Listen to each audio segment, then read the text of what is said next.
Então, estudar a parte psicológica do trade é tão importante quanto estudar a parte ferramental, a parte instrumental de análise técnica e fundamentalista. Eu converso agora com Carlos Nunes, analista de investimentos da GS Research. Ele é especialista em finanças comportamentais. Queria saber qual é o erro principal de quem começa no mercado financeiro. Primeiramente, tudo bom, Luciane? É um prazer estar aqui. Eu acho assim, um dos principais erros dos grandes investidores, grandes, pequenos investidores, enfim, é que as pessoas, quando entram no mercado de capitais, querem logo estudar a parte técnica, né? Então, vão fazer um curso de análise fundamentalista, um curso de análise gráfica, fazer um pouquinho dos dois, ler notícia e tal, e acha que com isso você tem todo o ferramental, né, todo o instrumental para tomar as decisões corretas de investimento. Isso é uma parte importante, sem dúvida. Eu acho que o investidor tem que estar bem informado, tem que ter uma ferramenta adequada. Mas se ele não entende que tanto o modelo que ele está usando quanto ele tem limitações cognitivas, ele é um ser humano, ele tem limitações cognitivas. Isso é tão importante quanto o ferramental. Então, estudar a parte psicológica do trade é tão importante quanto estudar a parte ferramental, a parte instrumental de análise técnica e fundamentalista. Quais são essas questões cognitivas? Tem inúmeras questões cognitivas. A gente podia ficar falando uma semana sobre todos os vieses cognitivos, né, que atrapalham o ser humano. Basicamente, o ser humano, né, em resumo, é uma evolução dos primatas. Então, a gente tem uma parte superior aos primatas, que é a parte racional, o córtex, mas a gente ainda tem a parte animal do cérebro, né, que é o sistema límbico, né? Então, sempre que a gente se coloca em situação de perigo, o nosso cérebro ele desliga a parte racional e a parte emocional começa a valer. Daí que vem alguns efeitos no mercado chamado efeito manada. Você perde a racionalidade e começa a agir por impulso, né?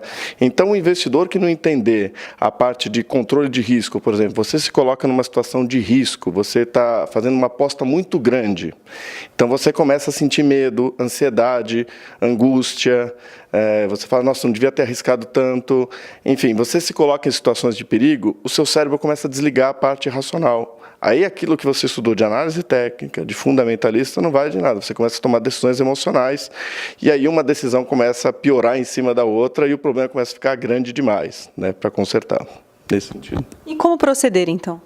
Proceder, você tem que estudar um pouco quais são as suas limitações, né? Ou seja, não se colocar em armadilhas, né? Não se colocar em situações perigosas. Uma recomendação que a gente faz para todos os grandes investidores é o seguinte: quando você vai começar no mercado de capitais, começa pequeno. Aprende, né? Tem um livro famoso de um grande jornalista do Wall Street Journal, chama Market Wizard, né? Em português é Magos do Mercado. Ele entrevistou os principais traders do mundo, né? Os caras que foram mais famosos na década de 80 e 90 nos Estados Unidos, tanto em commodities, quanto ações, títulos públicos, né? E a característica em comum desses traders é o seguinte: olha, nenhuma posição que eu tomo individualmente no mercado, comprado, vendido, não importa, ela é grande o suficiente para eu me envolver emocionalmente. Então, cada trade não vai representar mais do que 1% do capital do cara, né? Só que a somatória de grandes trades vencedores, né? Então, ele tem as perdas, a perda é inerente ao negócio, mas a somatória dos trades é que vai dar o resultado positivo. Mas nenhum trade individualmente é uma aposta muito relevante que vai fazer o cara se machucar. Existe um viés chamado sunk cost, que esse eu acho que é um dos mais importantes, que não dá para traduzir literalmente isso, mas chama você se afundar no próprio custo. Eu gosto de fazer uma analogia com o cara que cai na areia movediça, né? Então, você está andando na selva, você caiu na areia movediça, tá? Qual é a decisão racional? Você fica quieto, uma pessoa vai pedir ajuda, né, vai chamar alguém para puxar, e a outra vai ficar com você dando suporte, dando água, mas você tem que ficar parado. Só que você quer sair rápido, você começa a ficar nervoso, ansioso, você começa a se debater. Quanto mais você se debate, mais você afunda. E mais você afunda, mais você fica nervoso, mais você se debate, mais você afunda e você está piorando a situação. As pessoas, quando fazem apostas grandes no mercado, elas começam a se envolver emocionalmente. E a dor da perda, né, segundo o Kahneman, né, que foi o Prêmio Nobel de Economia em 2002, que era psicólogo, inclusive, ele fala: a dor da perda é 2 vezes maior que o ganho. E o cérebro quer evitar essa dor. Então, quando você está numa situação de perda iminente, você começa a tomar decisões para evitar essa perda. Então, você aumenta a exposição. A ação está caindo, eu vou fazer preço médio, eu vou aumentar a exposição, eu vou dobrar a aposta, vou triplicar. E o problema só começa a aumentar. Então, essa disciplina de capital, gestão de risco adequada, é uma das formas de você evitar de cair nessas armadilhas, nessas areias movediças do mercado. E a importância do stop? O stop é fundamental, né?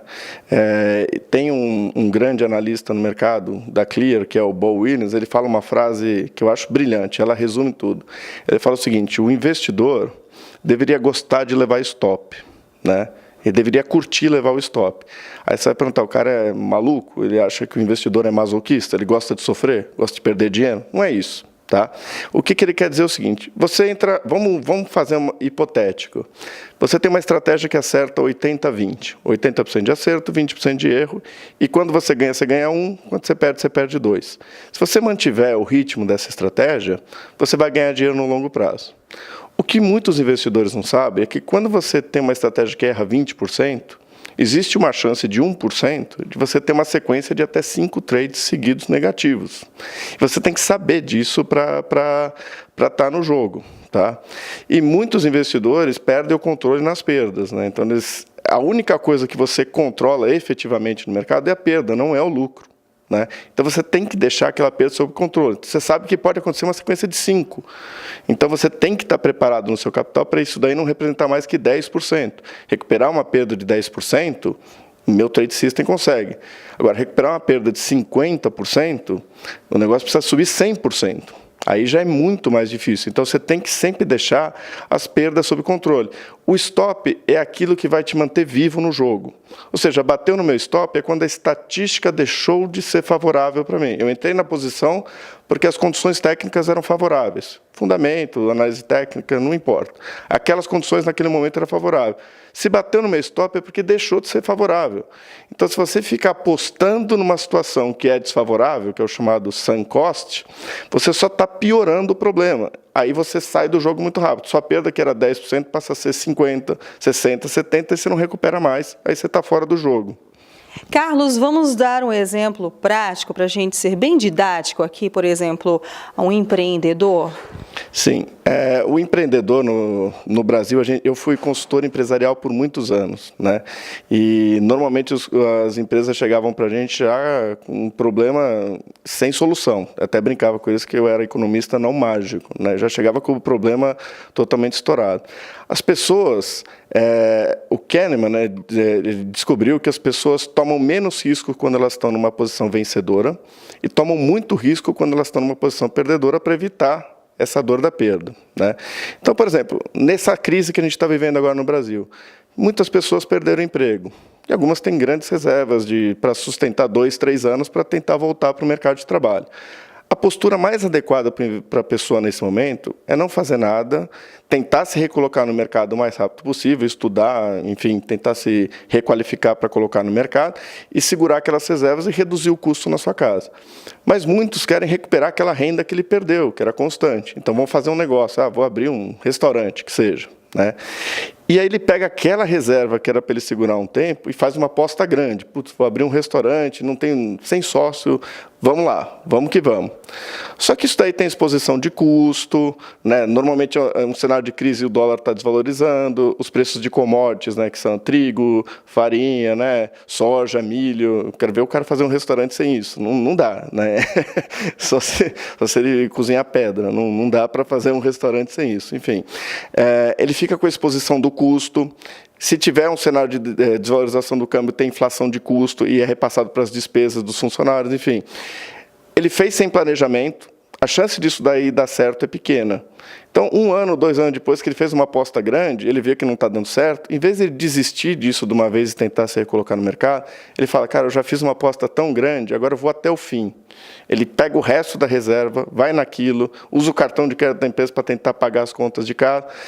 Mais 1 ano não deu certo, ele vai no banco, pega a dívida, coloca a hipoteca da casa em garantia, enfim, e vira essa bola de neve. Em 5 anos, ao invés de ele estar no mercado depois de ter consumido uma parte das reservas e voltar a recuperar aquela reserva, ele está todo arrebentado, todo endividado. E a gente, quando trabalhava em consultoria, a gente encontrava a maioria das pessoas que vinham procurar a gente encontrava nessa situação. E aí já não tem muito o que fazer, né? Você já está fora do jogo, você já perdeu o seu capital, você já perdeu suas reservas, né? Então, o que a gente recomenda para todo investidor? Gestão de risco. A única coisa que você controla no mercado de capitais, né, no seu investimento, enfim, é a sua perda. Né? Diversifique o risco e não faça apostas muito grandes, até para primeiro, não ter um envolvimento emocional e, segundo, para você continuar no jogo. Se você sair do jogo, você nunca vai ganhar. Como conquistar esse autoconhecimento, suas limitações, ter conhecimento das suas limitações cognitivas para acertar no mercado? O que a gente recomenda, né? A gente até faz cursos em relação a isso, é que a pessoa estude, não despreze esse lado, né? Então, quem puder, leia o Prospecteer, né? A teoria do prospecto do Daniel Kahneman, que para mim é a leitura obrigatória antes de qualquer um entrar no mercado, tá? E, acima de tudo, comece pequeno. Você está aprendendo. Tá? Não caia naquela ilusão de promessas de eu te dou uma alavancagem de 400 para 1, com 10 mil reais você pode ficar rico. A coisa não funciona assim. O mercado de capitais, os investimentos de uma forma geral, o mercado de investimento é um mercado perigoso, é um campo minado, cheio de gente super profissional, não queira entrar no mercado achando que você é o bom, que tem infinitas pessoas muito mais capacitadas, treinadas e melhores que você. Você tem que entrar com respeito e entra devagar. Né? E entra pequeno, aprende. Esse é um processo que vai durar 3, 5 anos, enfim, depende da curva de aprendizagem de cada um e de como a pessoa lida com esse emocional. Às vezes a pessoa demora um tempo maior, as pessoas às vezes gostam mais de day trade, às vezes gostam de um horizonte mais longo, vai depender muito do perfil, você vai aprender o seu perfil, mas entra pequeno, porque se tiver uma perda, ela vai representar no máximo 1% do seu capital. 1% você recupera na renda fixa em 2 meses, tranquilamente. Agora, se você entrar grande e perder 30%, 40%, talvez você nem volte mais para o mercado e vai achar que não funciona. Né? Então, dê um passo de acordo com o seu nível de aprendizado e vá crescendo ao longo do tempo. Carlos Nunes, muito obrigada por essa oportunidade de entrevista aqui para a gente na Ducascop TV. Obrigado, Luciane, eu que agradeço. Luciene Miranda para a Ducascop TV.